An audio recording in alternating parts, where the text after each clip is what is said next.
Tout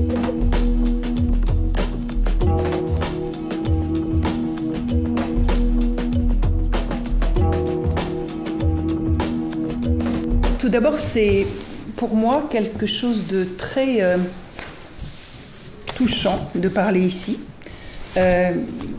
parce que pendant 6 ans, c'est là que j'ai fait des recherches, avec une conviction qu'il y avait quelque chose à montrer autour du statut de Picasso l'étranger, mais c'était à un moment où peu de gens y croyaient.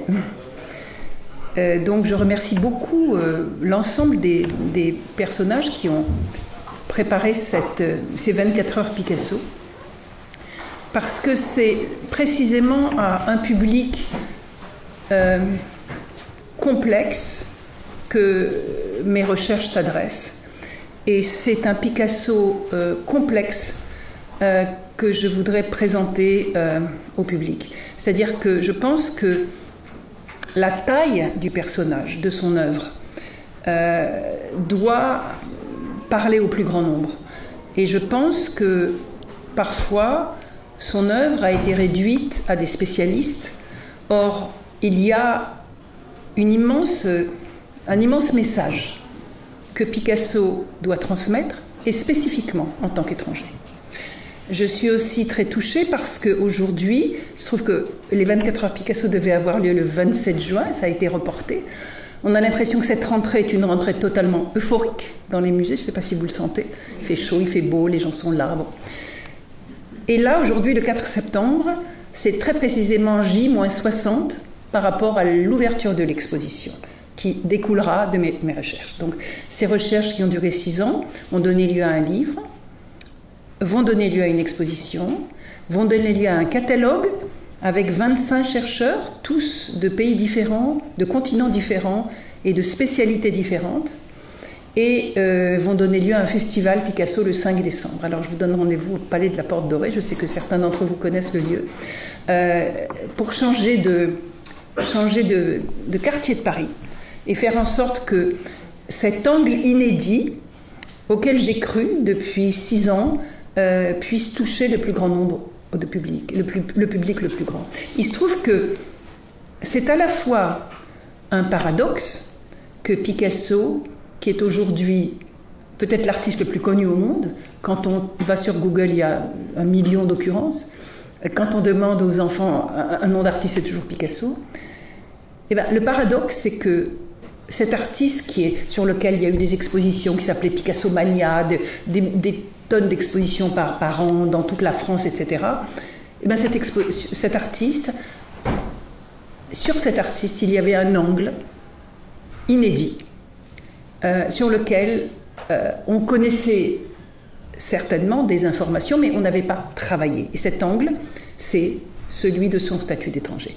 Or, je crois, puisque je suis moi historienne et sociologue avant d'être historienne d'art, je crois que le statut d'un artiste ou d'un peintre ou d'un créateur est à la base même de l'œuvre qu'il va produire. Je veux dire, c'est son statut existentiel qui détermine les œuvres qu'il va produire. Or, vous êtes aujourd'hui dans cet hôtel Salé, qui est un des plus beaux hôtels du Marais du XVIIe siècle. Il s'appelle Salé parce que c'était un homme qui s'occupait de l'impôt sur le sel, et c'est pour ça qu'on appelle l'hôtel Salé, et que l'hôtel Salé rend hommage à Picasso depuis 25 ans, depuis 1985.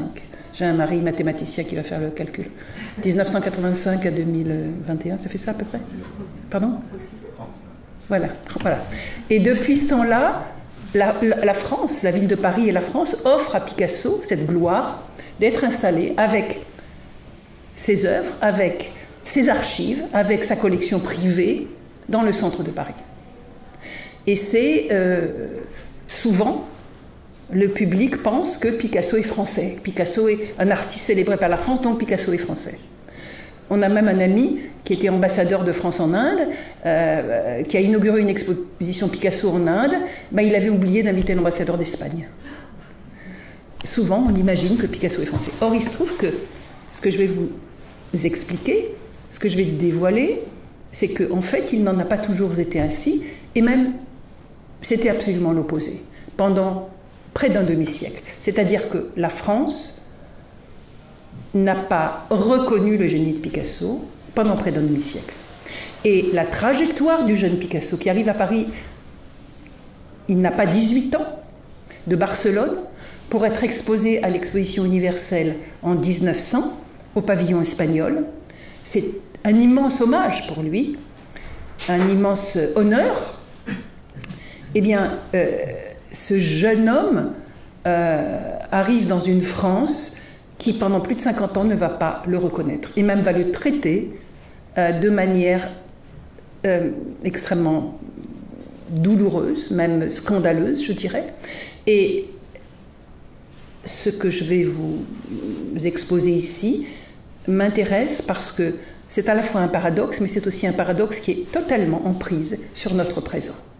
C'est-à-dire que l'histoire de Picasso, il y a 120 ans avec la France, c'est très précisément l'histoire que vivent aujourd'hui tous les immigrés en France. Et c'est pour ça que je salue ici Alexandre Perra, qui doit être là, qui s'occupe de mineurs isolés.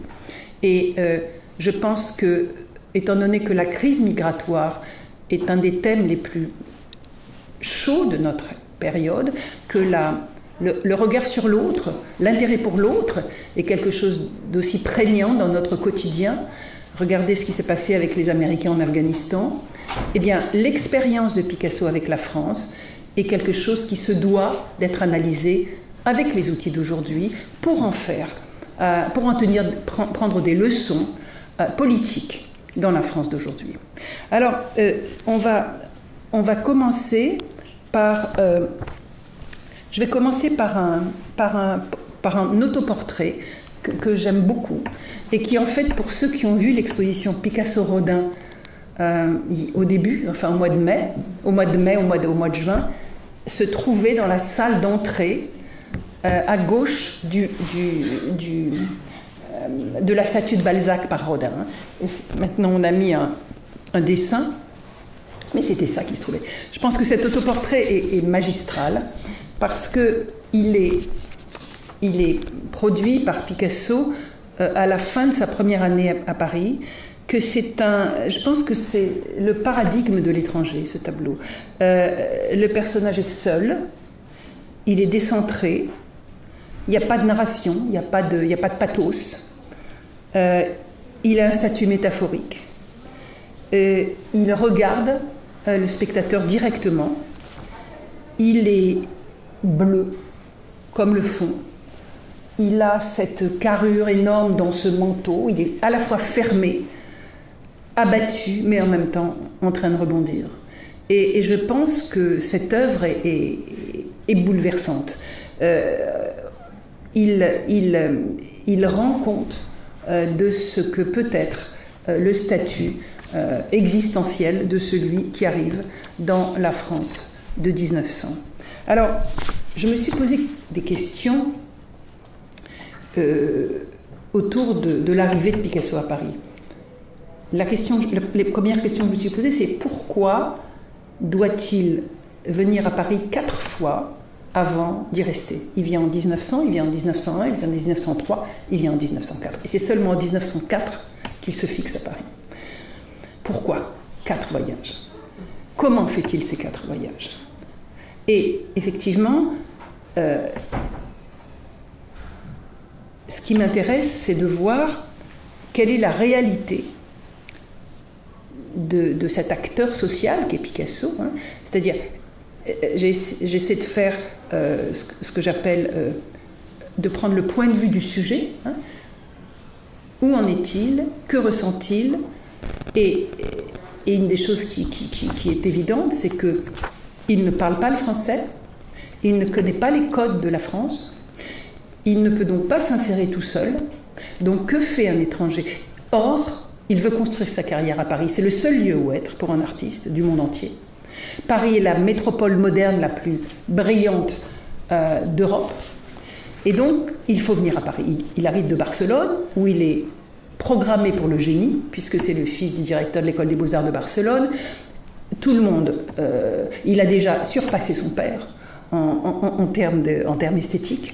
Et quand il est allé au Prado à l'âge de 16 ans, il a vu le portrait de Philippe IV par Velázquez, du roi Philippe IV par Velázquez, et Picasso, le jeune Picasso de 16 ans, a reproduit le portrait de Philippe IV par Velázquez, et il a fait un tableau qui est plus beau que celui de Velázquez. Vous pouvez le voir au musée Picasso de Barcelone. Donc c'est un surdoué qui arrive à Paris, convaincu de son génie, fort du grand siècle espagnol et des trois grands que sont Goya, le Greco et Velázquez. Donc il a derrière lui cette conviction que sa vie va être la vie d'un génie, cette conviction qu'il porte avec lui le siècle d'or espagnol, et il porte avec lui aussi ses cultures plurielles. Il est déjà cosmopolite. Il est né à Malaga, donc il est andalou, il est allé vivre à La Coruña, donc il est galicien, il a vécu à Barcelone, donc il est catalan, et il a été à Madrid, donc il est castillan. En Espagne, ces cultures plurielles sont bien plus dynamiques que cette France qui est totalement centralisée et parisianisée. Donc c'est cet individu-là, qui n'a pas 18 ans, qui arrive à Paris avec ce projet d'y construire sa carrière. Que trouve-t-il à Paris? Il trouve un État extrêmement centralisé, donc je l'ai dit. Il trouve un empire colonial, une France qui s'enrichit de toutes ses colonies, et aussi un pays qui est extrêmement imbu de lui-même, où le président de la République, Émile Loubet, fait des discours où il dit que pour l'exposition universelle, tout le monde vient bien sûr admirer le génie de la France, qui est supérieur à toutes les autres nations. Bon, alors, quand on a déjà surpassé Velázquez à l'âge de 16 ans, assister à des discours pareils, c'est un peu drôle. Donc, Picasso va... Alors, c'est ça qui m'intéresse beaucoup, c'est de voir la rencontre entre ces deux entités, que sont d'une part Picasso, sa généalogie, sa personnalité, et de l'autre côté, ce pays qu'est la France, avec ses spécificités. Donc, j'utilise souvent les textes de sociologues américains de l'école de Chicago pour analyser ce que ressent l'étranger. Et je vais vous citer le texte de Alfred Schütz, qui a fait cette conférence en 1942. Il était juif émigré de Vienne. Il dit « L'étranger ne considère pas du tout le modèle qu'on lui propose comme un asile protecteur, mais bien plutôt comme un labyrinthe dans lequel il a perdu tout sens de l'orientation. » Donc, le jeune Pablo Ruiz Picasso ne parle pas le français, ne connaît pas les codes de Paris. Que fait-il? Il s'entoure d'amis catalans. Depuis 20 ans, à Montmartre, il y avait une colonie catalane. Et donc, il n'a pas d'autre choix que de venir escorté par des Catalans. Et chacun de ces 4 voyages, il est escorté par des amis catalans. Et il va vivre avec eux à Montmartre. Et c'est eux qui vont traduire pour lui, l'aider, l'insérer. Or, cette clé pour pénétrer le labyrinthe de Paris, c'est une clé qui va être la perte de Picasso. Ce que lui a pensé être sa clé magique va devenir sa plaie. Pourquoi? Tout simplement, et on va passer à la deuxième image. Voilà, tout simplement parce que dès son deuxième voyage, il est invité, et c'est aussi un immense honneur, à faire une exposition à la galerie Ambroise Vollard à Paris. Cette exposition ouvre le 18 juin 1901. Il fait 60 tableaux en 3 semaines. Il travaille comme un fou, il fait des œuvres sur carton même. Et donc, pendant qu'il travaille chez son marchand, qui est aussi un Catalan bien sûr, la France, avec ses institutions, et notamment son institution de la police, est en train de repérer les noyaux halogènes et les colonies étrangères, notamment à Montmartre. Il se trouve que la France, donc je vous ai parlé, l'empire colonial, etc., vient de vivre des attentats anarchistes à la fin du 19e siècle. Le président a été tué par un anarchiste italien qui a été guillotiné, on est en juin 1894. Et la France a des mesures, le pays a des mesures contre ces attentats anarchistes et les anarchistes, notamment les groupes d'étrangers concentrés dans la capitale. Or, c'est ça que j'ai découvert aux archives de la police. Or, il y a des indicateurs de police qui sont postés à Montmartre et qui repèrent tout ce que font les Catalans, notamment Picasso. Au moment où paraît dans la presse le premier article qui annonce son exposition à la galerie Gustave Cocchio, à la galerie Ambroise Vollard, c'est un article de Gustave Cocchio qui fait honneur à l'artiste, qui dit « Demain, on fera fête aux œuvres de Pablo Ruiz Picasso. C'est un frénétique amant de la vie moderne. » Donc, c'est un article extrêmement positif. Que se passe-t-il à ce moment-là? Il se passe que le commissaire de police du 18e arrondissement, le commissaire Rouquier, avait dans ses tiroirs les notes des indicateurs de police sur ce Pablo Ruiz Picasso. Donc, il met en confrontation l'article de Gustave Cocchio qui admire le jeune Picasso et en confrontation avec les notes des indicateurs de police. Et ce que disaient les indicateurs de police, c'est que Picasso ne parlait pas le français, que Picasso rentrait tard le soir, que Picasso recevait des journaux dont on ne connaissait pas le titre dans une langue inconnue, et que Picasso peignait des femmes qui faisaient l'aumône, qui demandaient l'aumône. Donc, et que la concierge de l'immeuble où il habitait disait qu'il recevait la visite d'individus inconnus. Conclusion, ses heures de sortie et de rentrée sont très irrégulières. Il rentre à une heure avancée de la nuit et l'inspecteur, le commissaire Rouquier conclut, et ça vous l'avez à gauche, de ce qui précède, il résulte que Picasso partage les idées de son compatriote chez lequel il habite, donc son marchand, qui lui donne asile, qui est suspecté anarchiste. En conséquence, il y a lieu de considérer Pablo Ruiz Picasso comme anarchiste. Ça, c'est le premier dossier de police de Picasso en France. 18 juin 1901. Ce dossier va le suivre pendant toute sa vie. Ce dossier va être nourri par la police française et ce dossier va lui interdire au moment crucial, les moments les plus cruciaux pour un étranger, c'est bien sûr les guerres et les moments de tension politique ou de tension sociale. Au moment de la Deuxième Guerre mondiale, au moment où Picasso est extrêmement célèbre dans le monde, puisque Guernica, qui a été produit en 1937, est devenu l'étendard de la résistance à tous les fascismes et est transporté de musée en musée dans tout le monde occidental. Picasso donc s'est investi avec les républicains espagnols. C'est l'époque où Franco est au pouvoir. C'est l'époque où Hitler est au pouvoir et Picasso est considéré comme entartete artiste, un artiste dégénéré, avec des autodafés de son œuvre. Et c'est l'époque où les Allemands vont envahir Paris. Picasso fait sa première et dernière demande de naturalisation française à ce moment-là. Sa demande de naturalisation française est refusée. Il était terrorisé, Picasso, parce qu'on venait d'abattre Garcia Lorca en Espagne comme victime expiatoire. Et Picasso avait peur que ça lui arrive aussi en France. Eh bien, il fait une demande de naturalisation française. Cette demande est refusée à cause de cette première note de police de 1901, parce qu'il est considéré comme anarchiste. Il y avait un triple stigmate qui pesait sur Picasso, que la France, les institutions françaises faisaient peser sur lui. 1, il était étranger. 2, il était suspecté d'extrême gauche. Et 3, c'était un artiste d'avant-garde. Les deux institutions majeures de la France de l'époque, la police française, qui était considérée comme la police la plus sophistiquée du monde, que les policiers étrangers venaient visiter, ils venaient analyser ces stratégies. Et deuxièmement, la deuxième institution, c'est l'Académie des Beaux-Arts, qui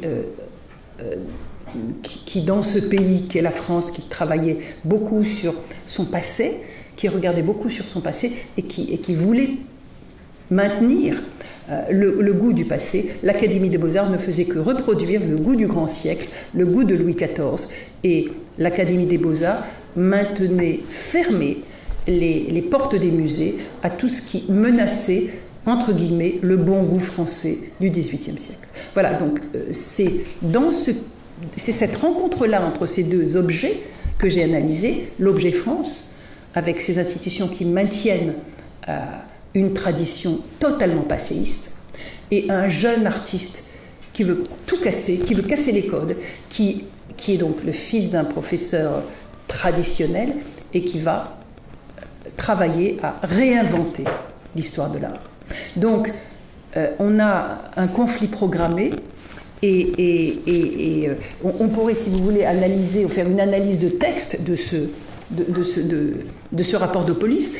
Et si vous voulez, et surtout, ce qui est très intéressant, c'est de voir que Picasso n'avait pas d'autre solution que d'aller vivre avec les Catalans de Montmartre. Et en même temps, en allant vivre avec les Catalans de Montmartre, il était immédiatement fiché par la police. Donc là, c'est une espèce de fatalité. Il y a quelque chose d'un déterminisme social. Donc, vous voyez, je vais... alors oui, évidemment, on voit ce fameux tableau d'une mère tenant son enfant. Donc, le commissaire de police fait donc jouer le thème des tableaux de Picasso comme pièce à charge contre lui. Parce qu'il montre des femmes avec leurs enfants qui font l'aumône, il faut le considérer comme anarchiste. Donc, alors on m'a dit qu'il fallait... Voilà, donc ça c'est la couverture du dossier de police que j'ai retrouvé aux archives de la police.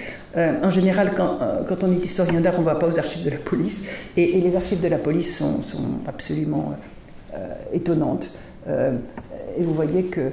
Alors, le nom... Ça, ce sont les cartes d'identité de Picasso. Il devait aller faire viser sa carte de séjour d'étranger tous les 2 ans à la police. Il devait mettre des empreintes digitales. Vous voyez l'image qu'on a de lui là. Si vous voulez, l'image qu'on a de lui sur ces photos ne sont pas du tout les images qu'on a de lui dans la réalité, ni dans les musées. Donc c'est ce stigmate-là que la France lui a accolé pendant 4 décennies. Ça, c'est au moment dont je vous parlais, au moment de la Deuxième Guerre mondiale. Le commissaire de police de Royan, où se trouve Picasso, lui dit « Monsieur, je vous attends à mon commissariat ». Il va lui dire que, comme étranger, Picasso ne peut pas se déplacer sans un laissez-passer. Donc vous voyez un peu la précarité, la difficulté de vivre dans un pays dans lequel on est mal vu, notamment avec des vagues de xénophobie constantes dans le pays. Je cite l'étranger qui, comme un parasite, vient nous empoisonner, ou les métèques affairés à gâter le goût français. Enfin, ce sont des citations de critiques ou de journalistes. Il y en a de très nombreuses. Voilà, ça c'est la salle 205 au bureau de la préfecture de police de Paris. Une salle entièrement tapissée de dossiers de police. Il y en a 2,5 millions. Et c'est là qu'était le dossier de Picasso. Et ces gens-là, ce sont les fameux indicateurs de police que j'ai retrouvés et qui passent leur journée à déambuler dans Paris, à prendre une bière au troquet du coin et à écrire des notules que j'ai retrouvées aussi aux archives de la police. Donc ça, c'est le passif que la France a construit contre cet artiste. Alors, je parlais de la police, mais on peut parler aussi de l'Académie des Beaux-Arts. Donc, le scandale, c'est que l'œuvre de Picasso, notamment l'œuvre cubiste, qui va se développer entre 1907 et 1914, et qui va être portée par cet extraordinaire marchand qui s'appelle Daniel-Henri Kahnweiler, qui est un juif allemand, est diffusée dans tout le monde austro-hongrois, le monde russe, le monde allemand, le monde américain, avec un immense succès, sauf en France. Pendant l'entre-deux-guerres, puisque les empires de l'Est se sont démantibulés, pendant l'entre-deux-guerres, toute l'œuvre de Picasso est collectionnée et adulée aux États-Unis, notamment par un extraordinaire directeur du MoMA, qui a 29 ans, et qui s'appelle Alfred Barr, et qui va faire exposition sur exposition de Picasso, 4 ou 5 expositions dans les années 30, et qui va acheter des œuvres que la France ne veut pas, notamment Les Demoiselles d'Avignon, qui est peut-être le chef-d'œuvre du cubisme, est un tableau que André Breton a fait acheter à un collectionneur qui s'appelle Jacques Doucet. Le collectionneur achète l'œuvre en 1925. Il dit « Je suis le seul collectionneur qui peut faire accepter le cubisme au Louvre, mais le Louvre refusera l'œuvre. » Et l'œuvre part aux États-Unis. Donc la France, les directeurs du musée français refusent d'intégrer les œuvres de Picasso dans les collections permanentes. Il y a 2 œuvres qui sont en France. Un qui s'appelle La Liseuse au musée de Grenoble et un autre qui est le portrait de Gustave Coquio au musée du jeu de paume. Donc en fait, le scandale, c'est que Picasso, qui est adulé dans le monde entier occidental, n'existe pas pour les musées français. Et tout ça parce que l'Académie des Beaux-Arts a un goût extrêmement traditionnel et que Picasso, lui, va réinventer la peinture avec sa propre dynamique. Donc, je passe à la demande de naturalisation, dont je parlais tout à l'heure. Voilà, la demande de naturalisation du 3 avril 1940.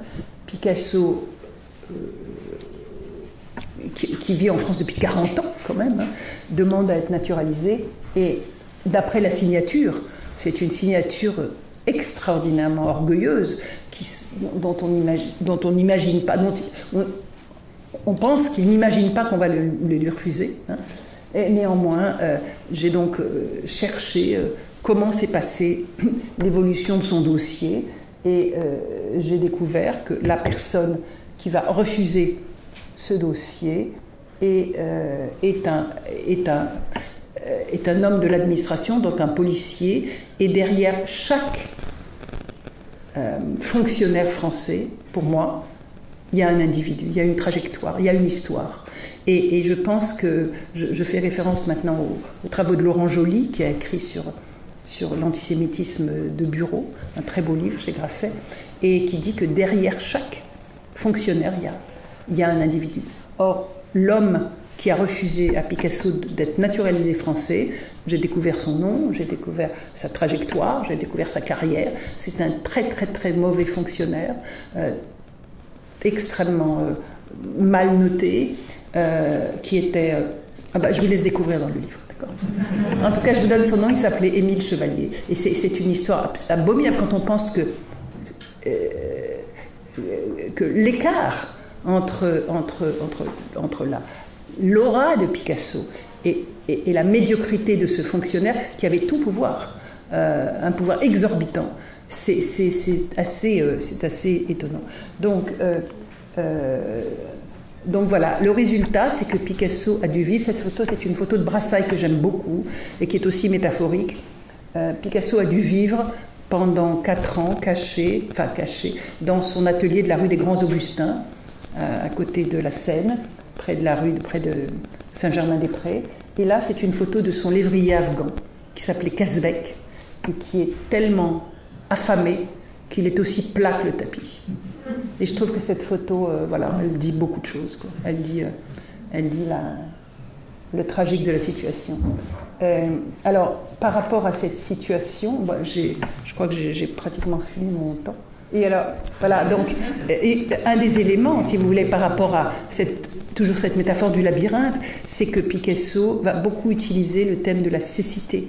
Il va montrer des aveugles. Et là, il se représente toujours comme en minotaure, donc un homme et animal extrêmement puissant. Mais là, c'est un minotaure aveugle, guidé par une petite fille.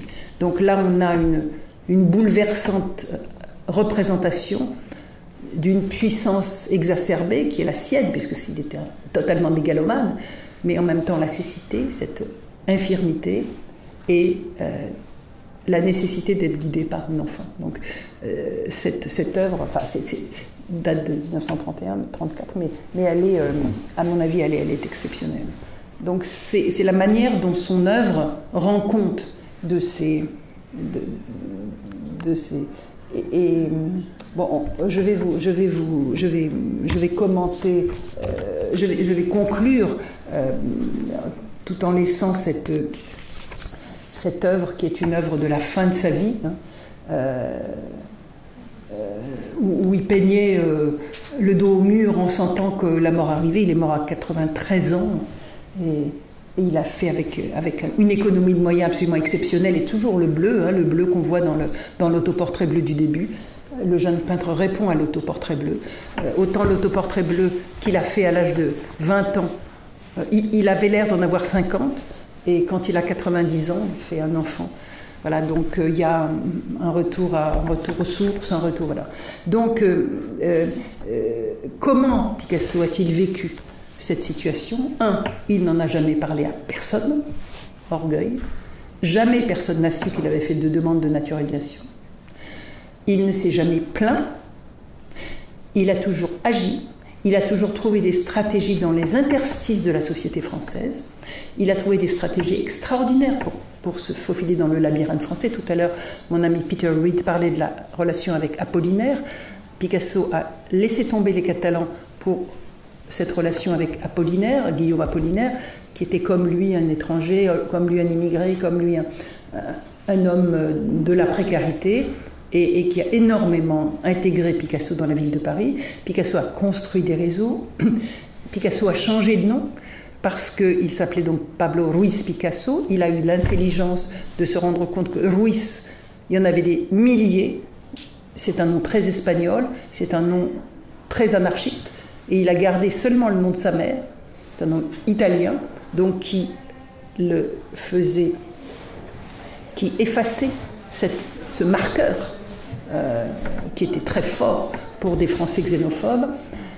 Picasso a changé de demeure, il a eu des stratégies géographiques dans la ville de Paris extrêmement intelligentes, et puis il a choisi, surtout, à un moment, comme il était le plus illustre et inconnu en France, en 1944, d'adhérer au Parti communiste français.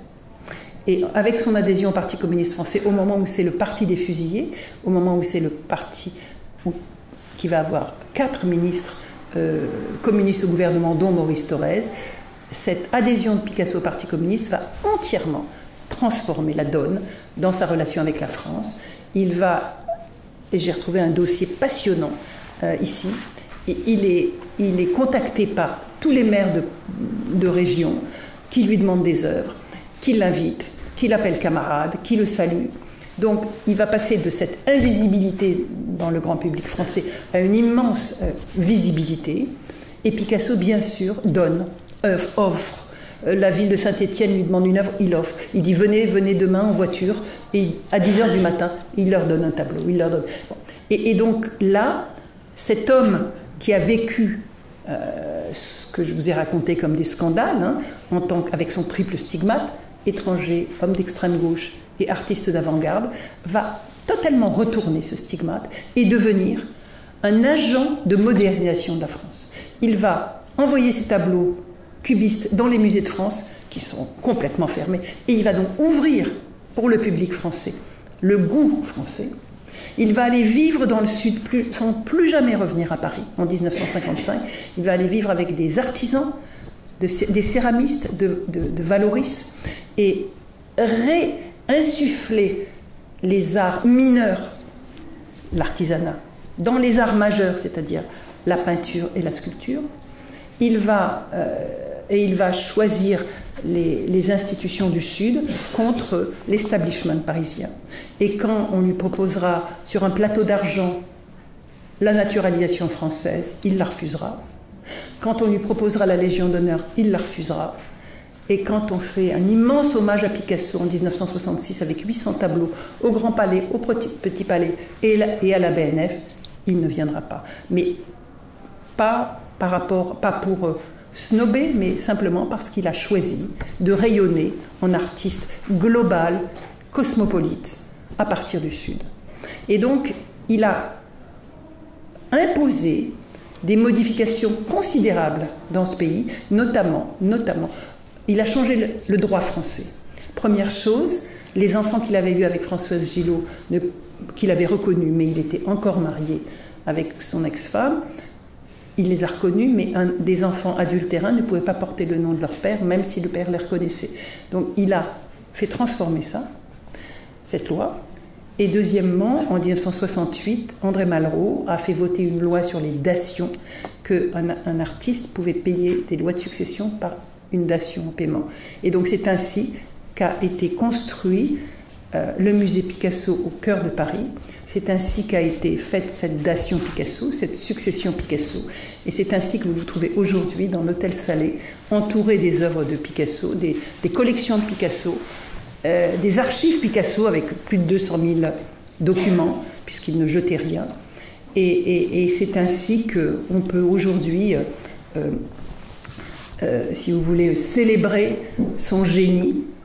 Mais moi, je pense qu'il ne faut jamais oublier ce qu'il a vécu, comment il l'a vécu, et la manière brillante dans laquelle, à côté de l'immense artiste qu'il était, on trouve un immense stratège. Je voulais juste dédier cette conférence à un jeune artiste, poète guinéen qui vit en ce moment à Vannes, qui s'appelle Falmarès, qui a 18 ans et qui va être expulsé de France. Mais c'est un immense poète et je pense qu'il est en train de vivre aujourd'hui un peu ce que vivait Picasso et qu'il y en a beaucoup d'autres de ce type en France.